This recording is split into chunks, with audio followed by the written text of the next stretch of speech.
Gaingon kay ang pulong sa Dios buhi ug nagalihok nga gamhanan, labi pang mahait kaysa espada nga duhay sulab, ug modulot ngadto sa gitagbuan sa kalag ug espiritu, sa mga lutahan ug sa mga kauyukan, ug mutugkad sa mga hunahuna ug katuyuan sa kasing-kasing. Ug sa pananaw sa Dios walay binuhat nga natago, hinunua ang tanang butang, binuksan ug dayag sa mga mata niya, kang kinsa magahatag raw niya kitag husay. Okay, mag-aato tas pagampo. Amahan na mo nga Diyos niningatak na sa kagabhion. Kami magaduol diya sa imong balaan nga presensya. Magapaubos kami diya sa imong kabubuton sa among mga kinabuhi. Nga din kami magatuon lamang sa imong pulong. Kay mao kini ang imong katuyuan sa among mga kinabuhi. Matag karon og unya nga kanunay kami tuon, magasusi sa imong pulong, aron nga among masabtan ang pagkinabuhi nini nga kalibutan. Salamat sa imong grasya, sa imong gugma, sa imong pagpatubo, sa matag usa kanamo sa espirituhanon nga pagkinabuhi, nga din among maangkon ang pagkinabuhi nga espirituhanon, ang pagkinabuhi nga diin madawat sa imong atubangan.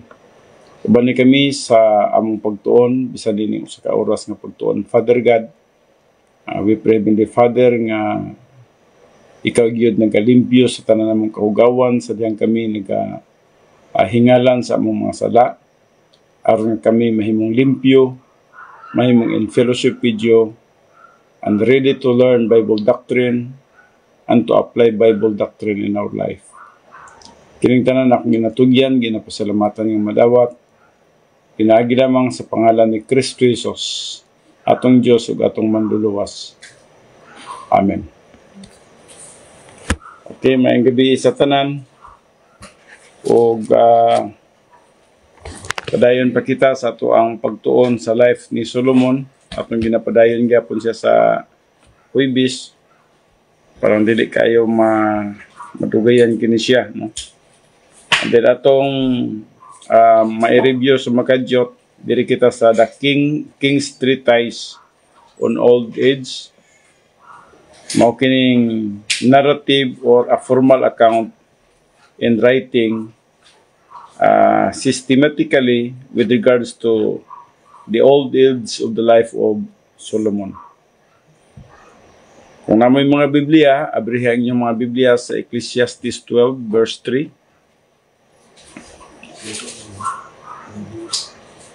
Nagaingon din sa adlaw nga ang mga magbalantay sa balay mangurog ug ang mga taong kusganon managyukbo sa ilang kaugalingon ug ang mga manggagaling muhunong tungod sa sila jutay lamang ug kadtong manambo sa mga tambuanan ngit-ngitan.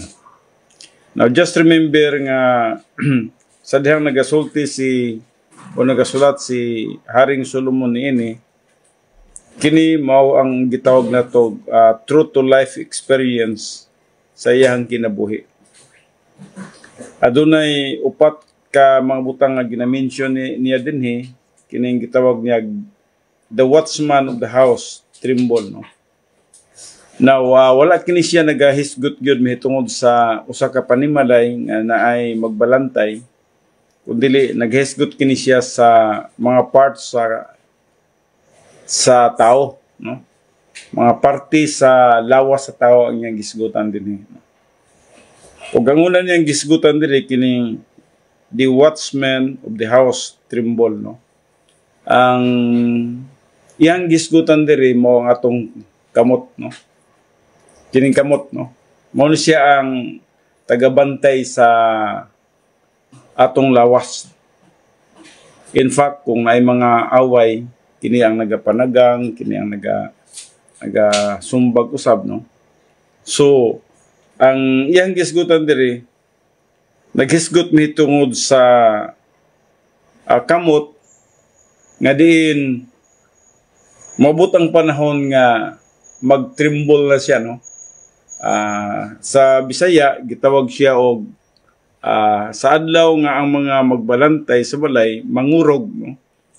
Mangurog na, naghisgot siya sa kamot nga dili na siya stable sa iyang kahimtang. And in fact, ang gisgutan gani dinhi, naghisgot siya may tungod sa dihang tigulang na ang usa ka tawo. I do not know kung nakadungog mo itong akong gihatag nga illustration atong milabayng Domingo pa. Dili katong si Pastor Tim, no?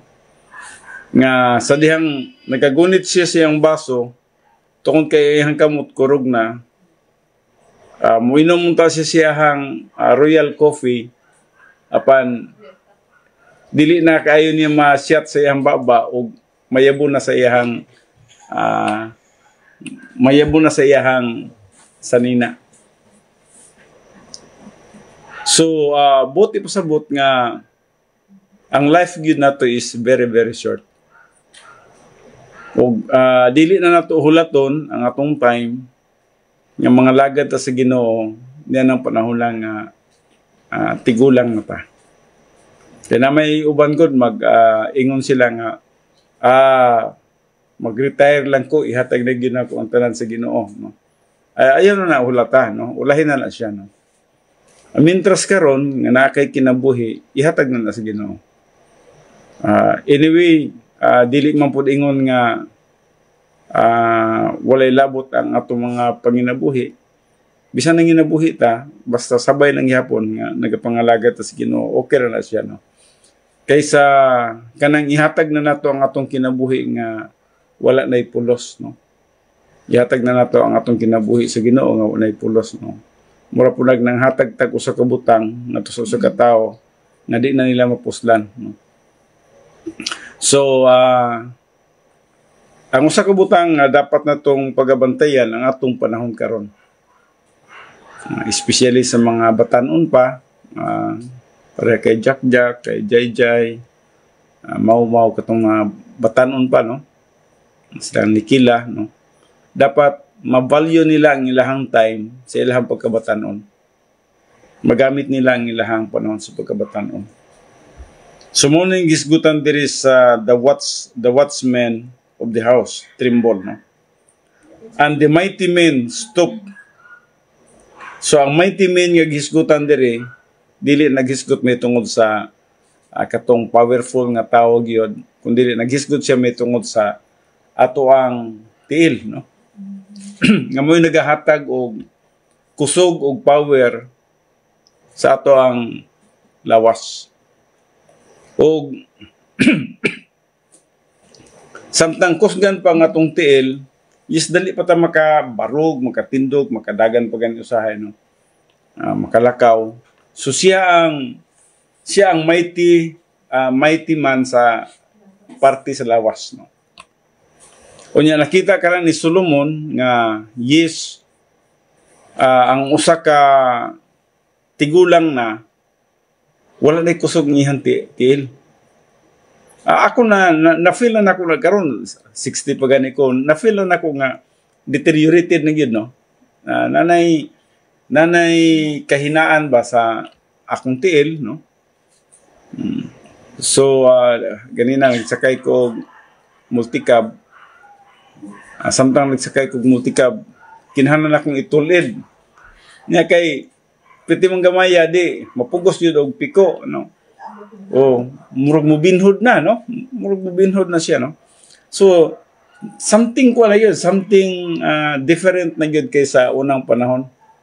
Bata ta sa una, ambak-ambak tag mga inana, kataas, kaya pa. Nya pagdagan na to, way limit ang dagan ba, no? Di pa ta hangakon, no? Karon dula lang nga itag basketball. Pila ka minuto na hangak na. Iba na gyud ang panahon nga matigulang na ta. I just do hope nga mapareha kita sa kinabuhi ni Abraham. At the age of 175, satisfied kay siya siyang kinabuhi until the last breath siya ang kinabuhi. Bot sa bot nga natagbaw gid siya sa iyang pagkinabuhi. So mo kaning gihisgutan sa mighty men, no? Stop, no? Basig mabuto niyang panahon nga gikan sa imuhang higdaanan, kung mubangon ka, maglisod na kapag bangon kay imuhang TL, dili na nagka-coordinate sa imuhang huna-huna, no? O kung mutindog man ka, matumba na gani ka, no? Tungod kay wala na kusog ang imuhang mga TL, no? So, mo ka nang gisgutan din ha sa the mighty men, no? And then, the grinding one is stand idle because they are few. Ang iyang gisgutan din sa the grinding ones is stand idle because they are few. Nagisgot sa ito ang mga ngipon, no? Kung atong pagkatanaw, magkatigulang ganita, mga tagak na yun ang uban, no? Siguro, dili na maginato na pwede nga ikaulaw o i-deny, bisa nakuha ang duha ka mga kilid ini bangag naman, no? So usahay maabot ng panahon gyud nga mamili na tagpagkaon, kaya di naman takadulot. Inig kaon nimo gahi ana, di naman nimo mausap nya. Kung di nimo na mag-grind sa imuhang ngipon, lisod tunlon. Kaya kinahanglan ang ipon mo gini mo may grind pag una ko kay ang digestion mo gud sa pagkaon magsugod diri sa baba, dili sa tiyan, no? So magsugod ang digestion supposed to be diri sa baba. So din ha nagsugod og provide og vitamins sa tong lawas. Pero kung kulang na kag ngipon, especially nga wala nang ubang mga bag-ang diha, no? Kung saan po man mo paggaling sa imong mga pagkaon. So mamili ka na lang pagkaon nga humok, siguro kanang linapwaan na lang itlog. Itlog na lang nga pabukalan kay mo naman na say humok, no? Pero kita hilig po ta kay anak bisag mga batanon. Pero ang mga tigulang na nga kuan mamili na gid sila mga, kung pwede gani, lugaw na lang. Lugaw. Quaker oats. Inana, padulong na kita diha, no? So, meaning, ang ato pong kinabuhi, nagka-upos na gid. Nagka-upos na, no? So, iuna na ang dagan sa atong kinabuhi. So, gagmay na lang tag mga ngipon. And those who look through windows grow dim. Naghisgot na po siya diri sa mata, no? Mata na po yung gisgutan. Mabot sigurong panahon nga mamintana na lang kasi bintana, magtanaw-tanaw ka sa mga tao sa gawas, pero bisan pa sa imong pagtanaw, hanap-hanap na gihapon sila. Puros na lang imuha pag lingaw-lingaw sa pagtanaw sa ilaha, pero di nakakahibalo og kinsa sila. So kuha na yun, no? Deteriorated ang tanang parte na sa lawas. Busa si Solomon, nagahagit gid siya nga, remember your Creator in the days of your youth, no? Mintras bata pa mo, no? So, ayaw gid niyo kalimti ang Diyos. O kung dili niyo kalimtan ang Diyos, nagpasabot, dili niyo kalimtan ang pulong sa Diyos.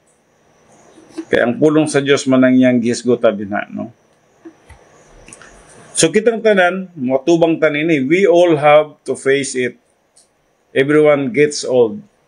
Wala gyud kapaingnan ang tao. Kung dili man mamatay og sayo, padulong gid siya sa iyang pagkatigulang. O dapat pagapangandaman nato ang ato ang pagkatigulang. Kaya hangtod nga dili kita ready sa pagatubang sa atong pagkatigulang, dili ta satisfied, no? Dili ta matagbaw sa atong kinabuhi. Mas nindot gyud tong nagkatubang ta sa ato ang old age nga nagapangalagad ta sa bata-bata. Pag-abot sa panahon nga murag padulong na kita sa ato ang lugnanan siguro, makana ta nga okay na ko. satisfied na. Kung makaingon na ta ba, parehan ni Abraham ba nga, satisfied ko sa kuang kinabuhi. Di ba kanindot niya na no, nga ang atong pagkinabuhi sa yuta, nagkinabuhi ta nga nagsunod sa kabubuton sa Dios, nagkinabuhi ta nga malipayon sa pagpangalagad, adin moabot ang panahon nga kita kuhaon na sa Ginoo o sa iyang pagkuha ka nato.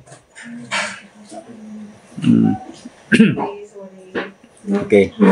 O sa iyang pagkuha nato, satisfied ta no. Mo ginay purpose ato ang kinabuhi. Mo ginay purpose ato ang kinabuhi nga magkinabuhi ta nga espirituhanon yun. Okay, may gabi na. So kung masabtan lang nato ang value sa spirituality, pagkanindot no. Kaya ang atong kinabuhi malimitahan na nato itong mga carnality, malimitahan na nato itong pagkakalibutannon, malimitahan na nato itong pagpakasala, o ang atong panglantaw kanunay tang aware, alive, alert no. Alert ta kanunay bisan mag-unsay istoryahan sa mga tao mabantayan nimo nga kini murag kuan ra ni ba, murag emotional ra ni, kini murag sentimental ra ni. Mabantayan nimo ang mga tao sa palibot nimo kung unsay imong dapat reaction, unsay dapat nimong buhaton ngadto sa imong isig ka tawo. Buti pasabot nga ang pulong sa Dios nga nasa atong kalag kinahanglan gyud maaplikar nimo sa adlaw-adlaw mga pagkinabuhi. So dinhan nimo mabantayan kung unsa ka sa imong spiritual life sa dihang ang pulong sa Dios gina-apply nimo sa adlaw-adlaw nimo mga pagkinabuhi. So nagaran ka sa imong kinabuhi with the doctrine no. Gipadagan nimo ang imong kinabuhi tungod sa doktrina nga nasa imong kalag. Kay kung nagkinabuhi man gud ta nga kanang dili pulong sa Dios ang nagalihok sa tuwa, ma-feel man nato sa unahan. Makana ta sa unahan nga murag yaga-yaga ra man ko didto oy, murag kanang dili nonsense man tong akong gibuhat oy. Murag kanang outside man to sa spirituality. So masense nimo ba no? Samantalang kung aware ka, alert ka, nagabantay ka sa imong spiritual life, makita nimo ang mga butang nga dapat nimong pagabuhaton.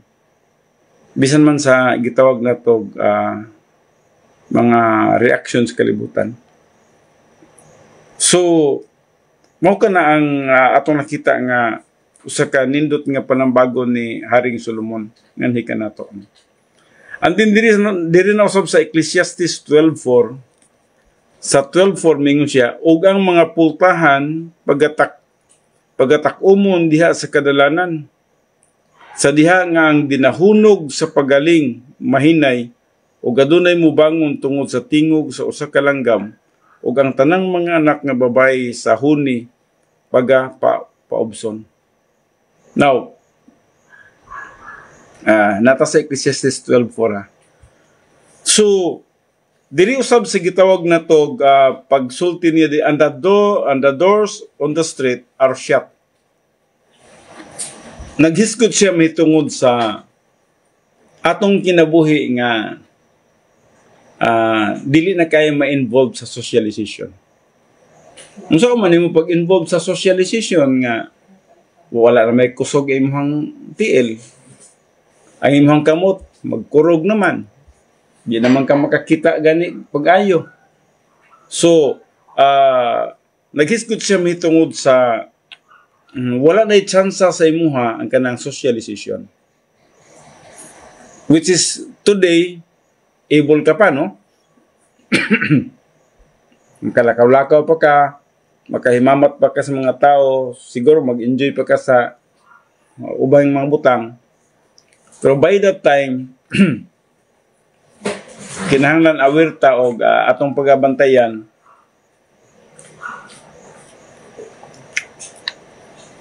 nga sa old age data, ultimo sa socialization, dili na ta makaparticipate. O siguro, ibutang ka na lang sa imuhang anak sa usa ka dapit nga diin naa sa bintana o nabasa ka ng unsa tawagan na sa uban? Kanang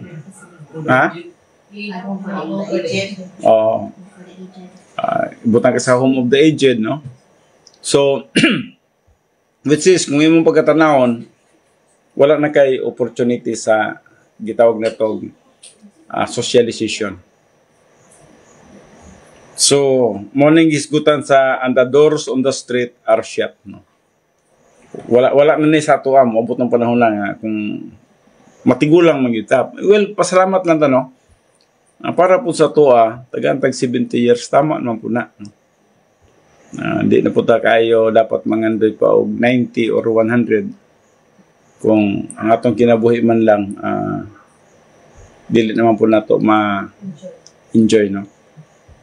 So 70 siguro may kusog-kusog pa tagamay niya na, no? Pero karon nga bata pa gyud ta, no? Like Kayla, like Nikila. So karon gyud ang panahon nga din ang atong time atong ihatag sa Ginoo. Until mabuta sa atong kagulangon, makaingon ta nga okay ra kung kinabuhi. Valuable ang akong mga time, no? Sa ako namang goy mga panahon ba nga sayang pod, pero ako lang gipasalamatan gyud ang Ginoo kay gikan sa akong pagkaluwas at the age of 17 na ako sa ministry. So by now na ako sa 60s. So bali 43 years. Pero na goy mga time nga wasting yun ba, no? Excuse me. Muraga naigo-igo jud ko sa init kay ganina gyud, no? Then well, abigyan ako mag running nose ko ka magkalintura ko karon, no? Pero okay ra, no? Salamat sa Ginoo. So and the doors on the street are shut. That means have been closed. So ang street dire refers to social life. When the doors are shut to the street, a person has essentially lost contact with the rest of the world. And this is often true of people in old age who are confined due to illness, neglect, or handicap, or simply because they have outlived their generation. So isolated from the mainstream of life, they no longer enjoy normal day-to-day relationship with other people. So, mabutan sa tuwa, no? Hindi na tayo mag-enjoy sa normal day nga ginabuhat nato kaniadto. So, muna nga, ang old age, pangandaman. Kinahanglan nga pagapangandaman nato. Sa unsa pong pagi nga atong pagapangandaman, dili pangandaman sa kwarta, kay ang kwarta dili man makatabang niya ng panahon na. Dili man makatabang. Ang pagpangandam na to, mogid ang doktrina nga nasa tong kalag. Kaya bisag na ka sa old age, nahibalo na ka nga, wa na ko'y labot dito, di na ko maka-appeal sa ilang social life, ay imong kalipay naman sa Ginoo. So, ang kalipay nimo, dili kalibutanon manggod, na anad manggod kas pagtuon sa pulong sa Dios, so batanon pa ka, pag-abot sa imong old age, well-equipped ka sa pulong sa Ginoo, bisan bag magtanaw ka sa mga tao nga hanap na sa imong panglantaw, wala nagadepende ang imong kalipay sa imong nakita. Mabitaw nang ginatuduan kita karon nga ang atong focus gid sa tuang mataunta. Most Jesus Christ sa Hebrews 12:2. Fixing your eyes on Jesus, the author and the finisher of our faith. So once nga maanad kita sa pagtutok yun, sa dapat nato nga pagatutukan, pagka tigulang nato niya na, makasabot na tayo nga, Dili ko dependent sa akong makita, dili ko dependent sa circumstances. Bisan ingunanin ako, tigulang ako, di na ako kalakaw. Dili ko dependent sa circumstances. Okay ra ko. Naay Ginoo nga nag-uban kanako, ang Ginoo wala magbiya nako. So, ang imong intimate fellowship with the Lord Jesus Christ, mo'y kanunay nga nagapalig-on sa imo nga makadawat ka bisan man sa mga nagapanghitabo sa kalibutan. O bisan man sa imong circumstances, sa imong old age, makadawat ka. Pero kung wala nimo ni siya makapangandami, miserable kayo ang atong old age. Miserable kayo. Siguro para sa tuwa, ang atong old age niya na nga time, irritable na ta. Siguro niya ng panahon na ang atong old age, nag-self-pity na ta. Dili na ta happy sa atong kinabuhi kay nanata sa old age.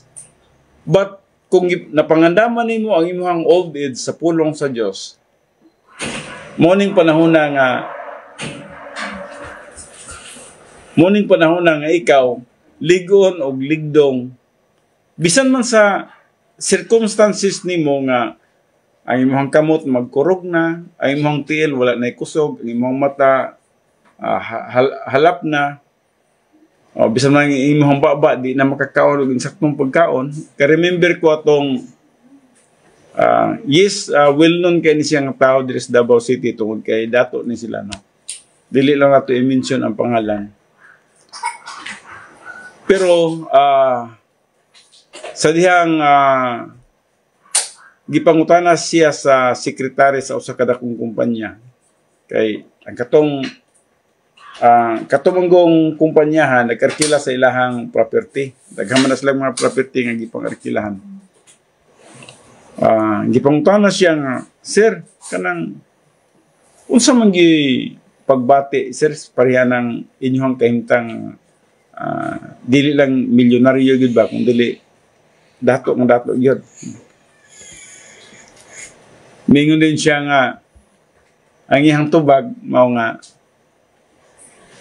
day, kung nahibalo ka lang, akong ikambyo ang akong kinabuhi sa imo kung musugot ka. Kung pwede lang. Ano siya, no? So, kung musugot ka lang, akong ikambyo ang akong kinabuhi sa imo. Pero dato kayo siya.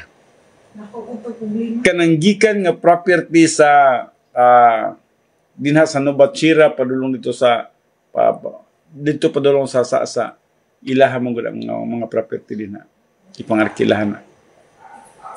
Send ka ng mga kumpanya nga nagapang-arkila sa ilaha. So mag-koleksyon sila sa arkila dinagko gikayo. Pero siyang gingon, abi ni Muday, ang ginakaon nako kadakaon nako mga gulayon na lang, mga kangkong, mga lagbati, kay ang akong digestive system hinay na. Mapil na ito na karoon ang digestive system din, no? Unya, kinahanglan pag yun, walay asin. Sa ito pa, wala na lami imong kanon. Wala na lami imong kanon. Sumingon siya, kung pwede lang, ikambyo ang akong kinabuhi sa imuha, akong ikambyo ba? So, buti pasabot nga, ang kwarta, dili makahatag og tinuod ng kalipay. Dili makahatag og tinuod ng kalipay, no? So, mo niyang gisgutan din, no? Sa Ecclesiastes 12:3 and 4, no? So, nanang panahon na, dili na nimo ma-enjoy ang life. Pero kung nakay intimate, na word nga intimate din, no? Kung nakay intimate nga fellowship with the Lord Jesus Christ, mo nang pinakamalipayon nga panahon sa imong kinabuhi. Walay pagkausap na siya, mabatanon ka o matigulang na. Kung nakay intimate nga fellowship with the Lord Jesus Christ, mo na'y pinakanindot sa atong kinabuhi. Lagi tayo tinuod ng kalipay. No? Sa bisan sa mga panahon. Andi nagasumpay pag yun siya diri sa 12 verse 4b. No? Sa ito yung gisulti diri sa sa versikulo 4. Yun siya. Sa diha nga ang dinahunog sa pagaling, mahinay. Now, just remember, ang iyang gisgutan din, as the sound of the grinding mill is low, naghisgot siya may tungod sa digestive system. No? So, muning gisgutan natin kaganina, no? Usa ka example itong usa ka tao nga dato kayo, no? So, as the sound of the grinding mill is low, it talks about the digestive system is functioning poorly. No? So, di na siya kagaling og mga gahing pagkaon, di na siya kagaling og mga meat, ang iyaha, mga gulay na lang iyaha, o katong mga humok ng mga pagkaon, no? So, and one will arise at the sound of the bird. Ambot, niabot na ba ni sa inyo, ha? Nga bisan man lang makadungog mo og tingog sa langgam, makamata na mo kung gabi. Ha? Isa may naka-experience niya na? Insomnia na, no? So, unya kung makamata ka niya na, di nakakatulog. So, lisod, no? And the sound of the grinding mill is low. It talks about the digestive system is functioning poorly, and one will arise at the sound of the bird. Bisang makadungog ka din hag, dahil lupad-lupad din hag, wak, wak, wak, wak, wak. Di nakakadungog. Di nakakatulog. No? So, yun na magapanghitabo, no? Very slight noise awakens you. And all the daughters of songs will sing softly. Maminaw po ka mga kanta, dili na kay klaro nimo ang ilahang mga sounds, no? Kuha na yun. May problema na yun, no? Furthermore, men are afraid of a high place and of terrors on the road. Kami, misulay mig ato sa, kami ni ato mi sa, unsay itong permiro itong gatuan, sa Bukidnon, sa Kalinan. Jack's Reds, no?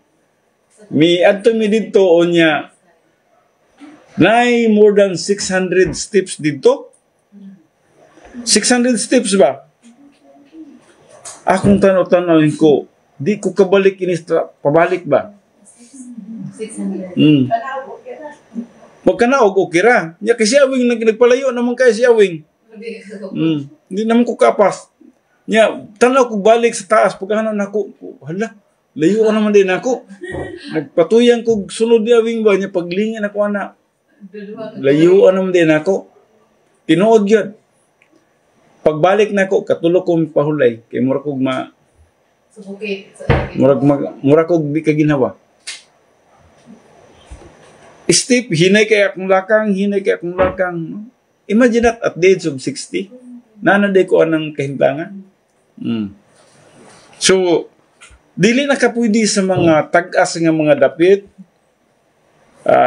musaka ka mga 3rd floor, 4th floor nga ang gamiton nimo ang hagdanan, kutasan ka na. Experience na namo ni Daisy. Mupahulay mi. 2nd floor lang, no? Pahulay sa mi. Ginhawa sa mi taman, no? Ginhawa sa mi kay wala kabuga. So yun na ang kinabuhi, no? Mo bitaw na nga dapat i-value ninyo ang inyong kabatanon diha sa Ginoo. Kay mukalit lang bayag abot ang kagulangan. Kay ako lang, pamagani ko nagtuo nga na senior na ko. Karon 100% ang akong believe, no? No? So, ang iyang gisgutan din ni furthermore, men are afraid of a high place, no? And of terrors on the road. Madok na ka mo travel.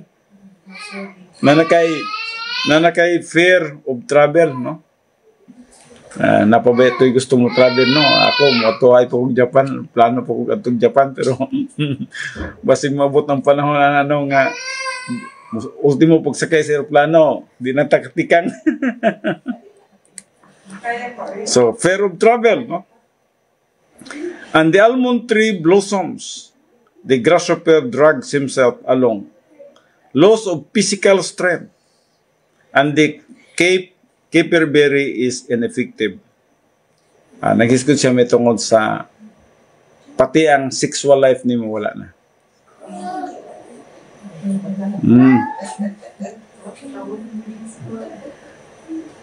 Kanang bagong ninyo, karon lang na dong.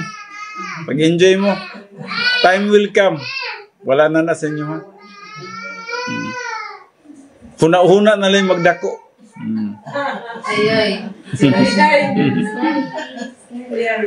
Mauna nga, ang life, ang pinaka-valuable sa kinabuhi mo itong pagpangalagad yun sa Ginoo. So, ang indigestions, ang phobias, ang sleeplessness, loss of strength, clearly, the advancement of years can bring on many types of disabilities. No? Yet, these are not hopeless afflictions.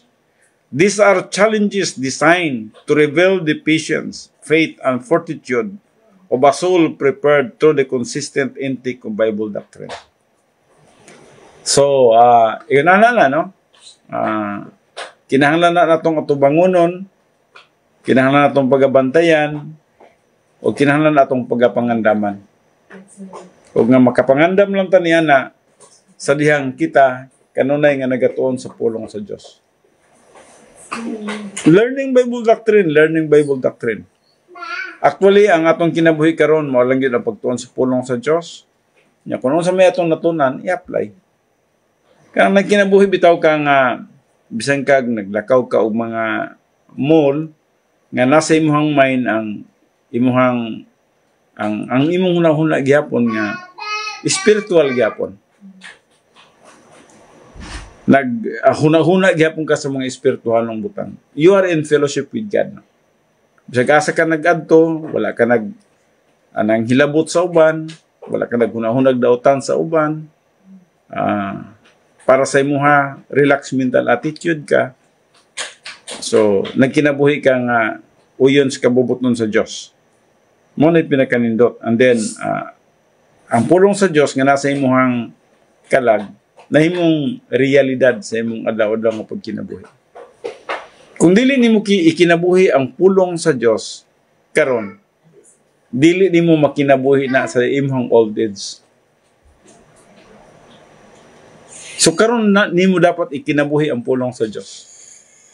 Mag-anad ka sa pagkinabuhi sa pulong sa Diyos karon nga bata pa ka. Kaya dili na ka maka-apply niya na pag old age ka na. Dapat karon ma-practice na jud ka sa pag-apply sa pulong sa Dios. Bisan unsa nga circumstances, apply ang pulong sa Dios. And then pag abot nimo sa old age, ready ka. Tungod kay naanad ka, nasanay ka, no? Ang usa ka tawo nga dili sanay sa usa ka butang, kaya mukat gina siya. Magiging miserable lang yang kinabuhi niya na panahon na, no? Pero kung sanay siya, bisan man sa unsang panahon, sa unsang mga circumstances, kaya niya. No? May capacity for life siya. No? Nasa capacity for life. So, these are not hopeless afflictions. No? Kining indigestion, phobias, sleeplessness, loss of strength, then, kining tanang mga butang, mga disabilities, no? These are not hopeless afflictions. These are challenges designed to reveal the patience, faith, and fortitude of a soul prepared through consistent intake of Bible doctrine. And then, naanad sa pag-apply sa Bible doctrine kasi duha man lagod ang just remember duha ka major nga mga butang ipabuhat sa Dios nganhin nato. Number 1 is learning Bible doctrine. O mo na itong ginabuhat.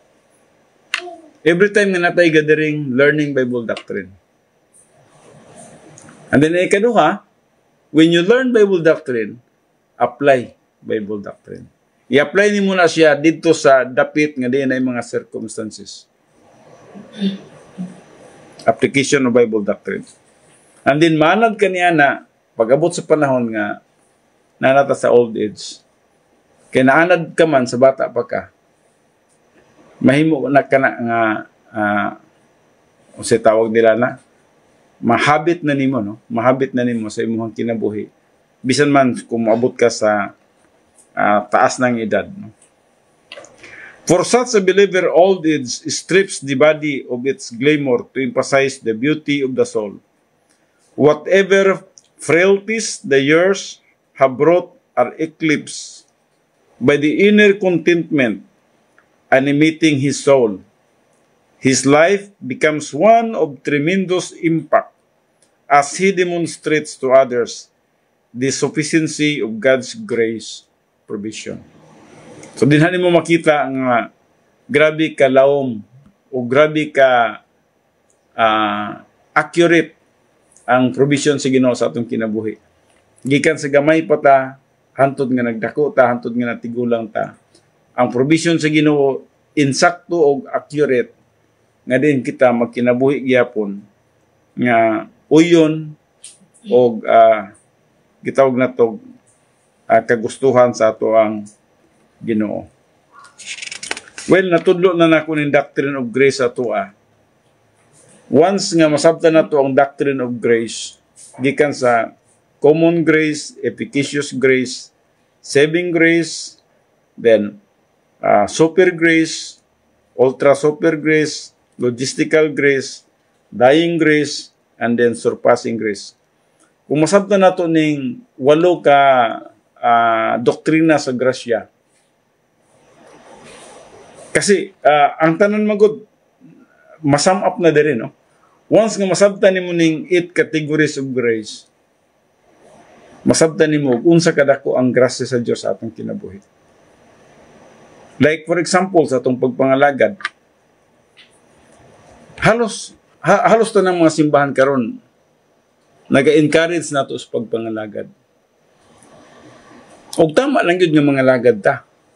Pero ang pangutana, how? Diyon sa nato pagpangalagad ang atong Ginoo.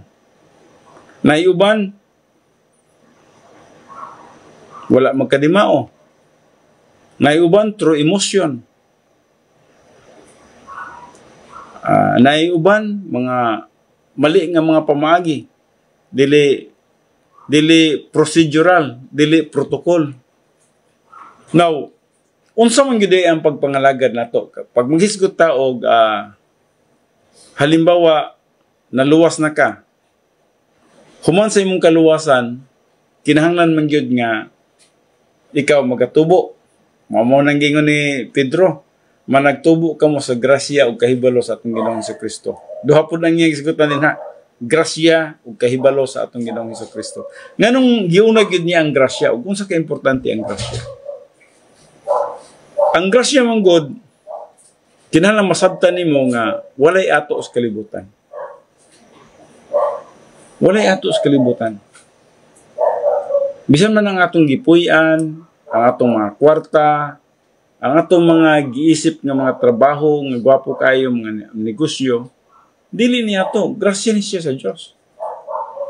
Ang mga pagkaon na to, grasya na sa Dios, nga nganong niabot na din ha. Wa man ta nagbuhat unta og pansit, pero nganong nay pansit sa atong lamisa. Grasya na sa Dios. Pero kung wala ka nakasabot niya na, mura naghunahuna ka nga tungod na nimo. So gikan sa common grace, ang common grace lawom kay na sa nga subject. Ngadto na sa efficacious grace, naluwas ka. dili tungod sa imong buhat, no? Kay naay mga naghuna-huna nga naluwas sila tungod sa ilang pagtuo. Yes, importante ang imong pagtuo. Pero dili ang imong pagtuo ang nakaluwas. Ang nakaluwas nimo ang grasya sa Dios. Nga sadyang mituo ka, kay imong pagtuo non-meritorious man, why merit ng pagtuo nimo? Lamay ba nga nagtuo nga na-merit ang ilang pagtuo? Walay merit. Ang pagtuo walay merit. Ang na-merit ang nagbuhat. Si Jesus Christ ang nagbuhat sa cross. O sadyang mituo ka, pagtuo nimo, ang grasya sa Dios mo'y miduol sa imo. Pak. Mo to'y na-merit nga naluwas ka. Ang naghatag nimo kaluwasan.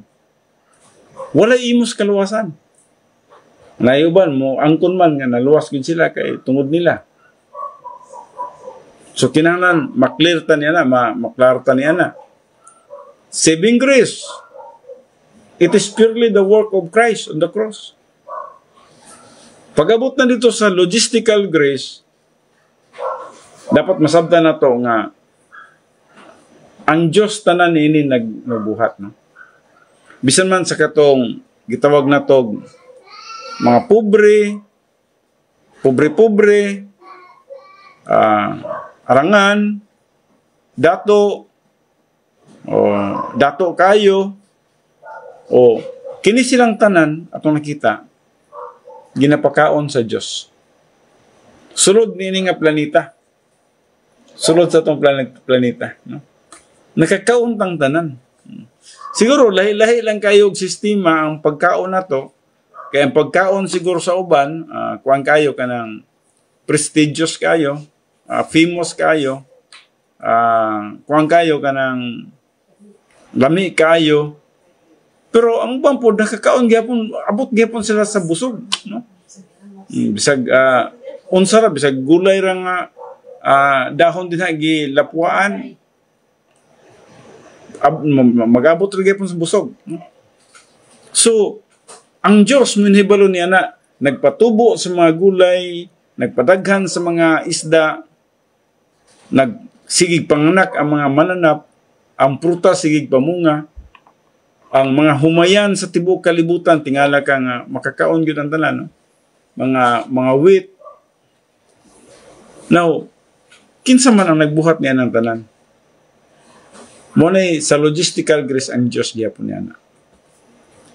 Mo nang kung naay usa ka tawo nga muangkon gani sa usa ka butang, wala niya masabti ang grasya. O kung ikaw nagatubo na sa grasya, mao pud na nga magapangalagad ka tungod na po sa grasya. Dili na pud tungod nimo. Kaya may uban nga moingon sila nga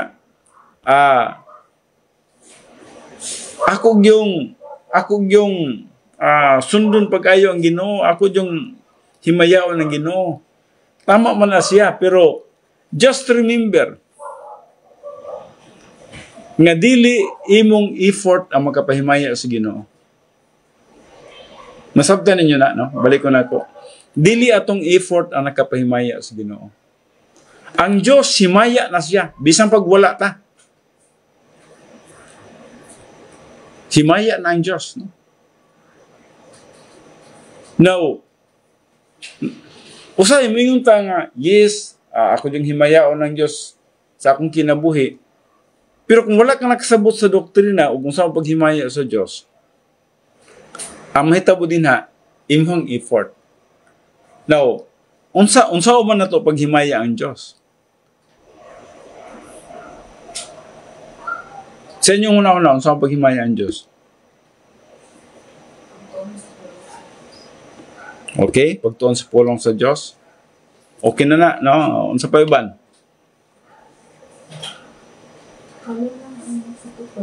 I-follow ang protocol. Filled sa Holy Spirit. Filled sa Holy Spirit. Sige. Napaiban. Limpyo ka sa tubangan sa Diyos. Now, atong i-tapo tanan ha. Kay usahay na i-portion din ha, no? Effort nimo ang naglihok. Once nga effort nimo ang naglihok, dili mahimaya ang Dios nga na. Walay effort ang tao aron sa paghatag og kahimayaan sa atong buhi nga Dios. Just remember na himaya ang Dios tungod sa iyahang pagkamatarong. Tungod sa iyahang pagkamatarong. O ang iyang pagkamatarong, iyang gihatag sa imuha sa takna nga mituo ka, suna na kay pagkamatarong. Na kay positional righteousness. O tungod kay na kay positional righteousness, capable na ka nga maka-produce of experiential righteousness. Pero ang imong experiential righteousness, asa man nagabase? Unsa may basihanan sa imong experiential righteousness? Kay pwede man ta moingon nga, buhaton ako ni karon para mahimaya ang Ginoo, buhaton ako ni, buhaton ako ni, buhaton ako to, buhaton ako to. Kining tanan akong buhaton, sundon ako ang Ginoo sa akong kinabuhi. Kay gusto na akong mahimaya ang Dios.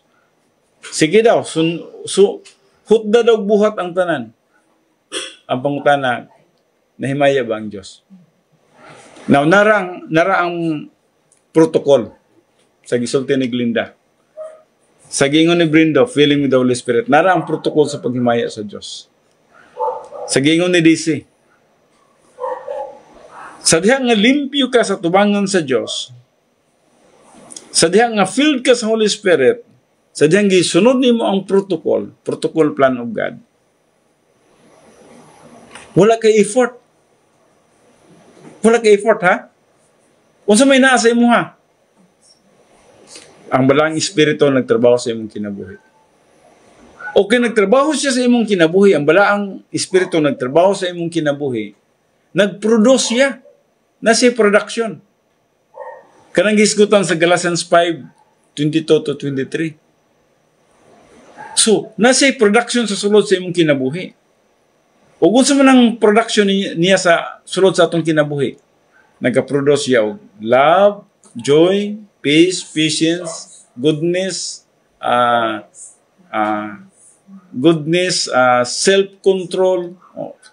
Unsa pa nang uban din ha, nga gisgutan din ha, no? Sa Galatians 5:22-23. I-produce niya na sa imong kinabuhi ug wala kay kapanghambog ni ana. Wala kay kapanghambog ni ana. Ang ninggawa sa imong kinabuhi, trabaho sa balaang espiritu. Dinha nahimaya ang Diyos. So when you are filled with the Holy Spirit, ang balaang espiritu nagtrabaho sa atong kinabuhi, ug sa pagtrabaho niya sa atong kinabuhi, ning produce siya, pag-produce niya niya na kay kalinaw. Malinawon ka. Salamat sa Diyos na ako'y kalinaw. Na ako'y gugma. Na ako'y pailog. Na ako'y pagpugong sa kaugalingon. Na ako'y pagkamaayo sa akong mga isig katao. Nag-produce ni mo ni. Karon, na yung mga buluhaton sa manini karon na Bible study. Ang balang espiritu, nag-influence ni mo nga, apil dito sa Bible study. Huwag may apil ka. So, trabaho sa balang espiritu. Yung kinsa may mahimaya? Ang Diyos. Dili ikaw ang mahimaya. Dili ako. No? Dili ka mo. Dili mo makaingon nga, nahimaya gud ang Diyos tungod nako. Dili mo makaingon ana, no?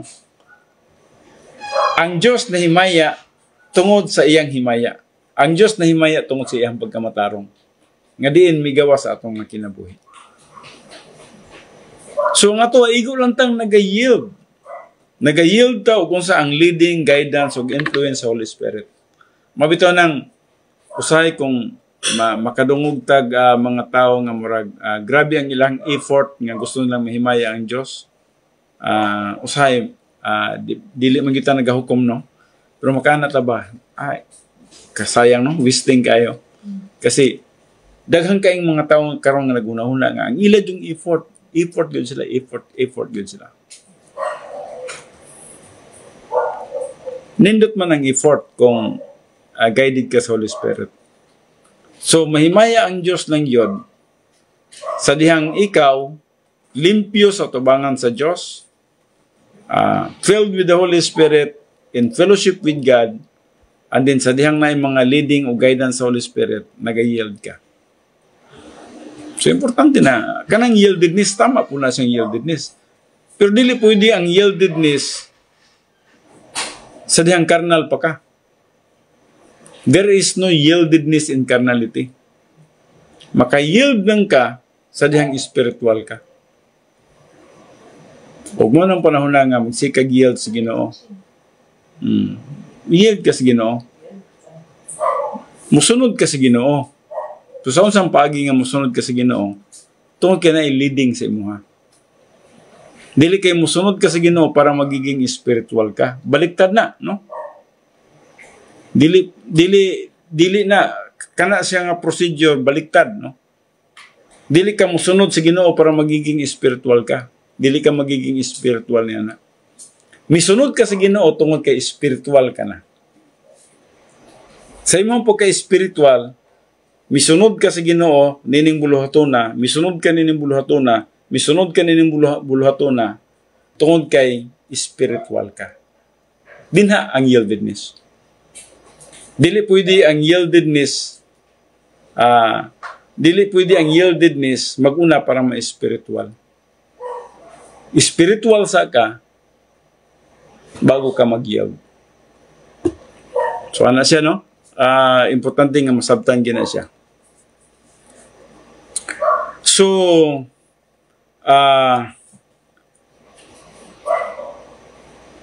dali arbore sa oras, no? However, the senior citizen whose life has been characterized by a self-centered quest for happiness will manifest no beauty of soul.